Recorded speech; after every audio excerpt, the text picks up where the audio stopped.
Hi guys, I'm Caleb Giddings here for GAT Daily. Today's video, we're talking about a concept that's been near and dear to my heart for a while, and something that I've visited in the past, but I wanted to do a full series on here for GAT Daily, and it's called the Modern Fighting Revolver. And it takes the idea that a revolver, which is an 18th century piece of technology, 19th century piece of technology, is still relevant as a main carry gun. And I'm not talking about a J-frame here. I am talking about a full-size revolver as a fighting gun. Now, why would you pick a revolver over a modern semi-automatic? Honestly, a little bit of this is an affectation. It's because I like revolvers. But I've wanted to see if you could take a revolver and bring it up to a gun that would fit in with a sort of je ne sais quoi of 2020's fighting guns with red dots and all of these other things. And so we did.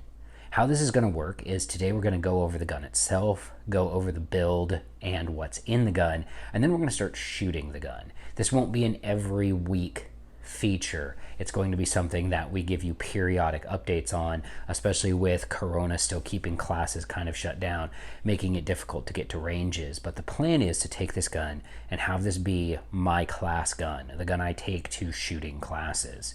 So with that in mind, let's go through the gun itself. The gun itself is a Smith & Wesson 686 Plus.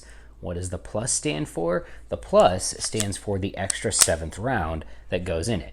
Now, as you can see, this gun is not a stock 686 Plus. The first thing we're going to talk about are these grips. These are from VZ, and what I want you to notice is this really deep scalloping right here on the side of them. These are recessed so that no speed loaders will snag if you're doing a speed reload with this gun.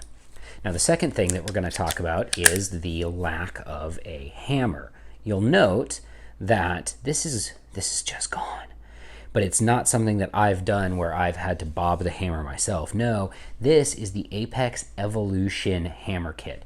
And what this has in it is a new hammer, a new rebound spring that goes in the rebound slide, which helps control the trigger pressure, and then it's just nicer on the inside because it also has a new firing pin, which is elongated, which gives you reliable ignition with primers of all sorts, because that's part of the goal of this gun. If this is to be a fighting revolver, it can't be one of those revolvers that's ammo sensitive.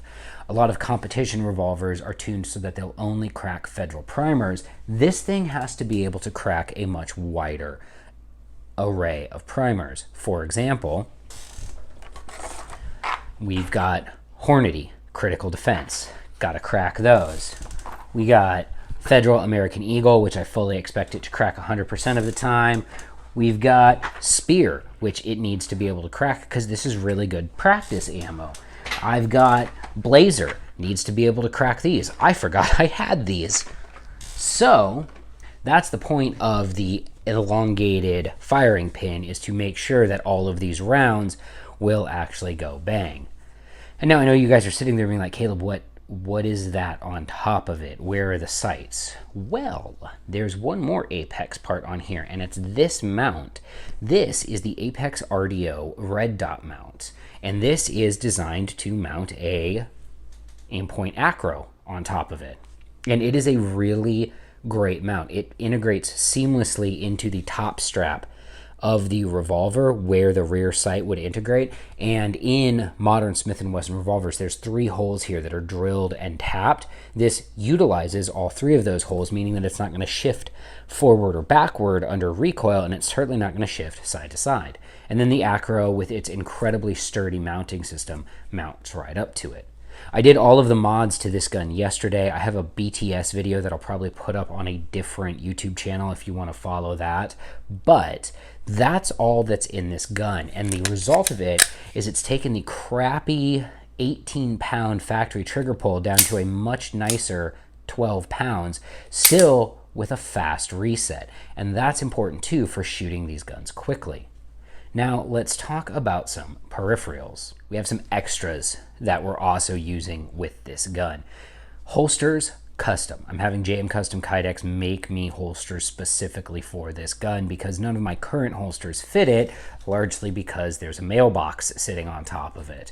But those should be here hopefully pretty soon. I have a large number of holsters from JM Custom Kydex, and they've all been great. That's why I went with them for this holster as well. Now, the other thing that I want to take a minute and talk about are speed loaders, specifically Speed Bees. Speed Bees speed loaders are one of my favorite loaders on the market. They have a really good array of loaders. You can get them for a lot of different guns, and they're one of the few 7-shot loaders on the market that doesn't have a twist knob, which I hate. Twist knob speed loaders are the devil. They are very, very secure, and they hold the rounds super securely, but they're also slow. And if we're trying to build this gun around the idea of a modern fighting revolver, slow is not good. We don't want to be slow. We want to be able to, at my level of revolver shooting ability, keep pace with people in a class, which means I'm going to have to be doing a lot of reloads, and slow reloads are not beneficial to anyone. So we have the 7-shot revolver and the 7-shot Speed Bees speed loaders, which here's where you're going to see the usefulness of that big scallop, because if these grips weren't scalloped like this and I tried to do a reload with these things, I would end up jamming them in and they wouldn't go in. But thanks to that nice scallop, they go right in, and you can just push and it ejects all the rounds neatly into the cylinder like that. And now I've got 7 rounds of 38 Special or 357 Magnum on tap. And that is the first video about the modern fighting revolver. I'm Caleb Giddings for GAT Daily. Thanks for watching.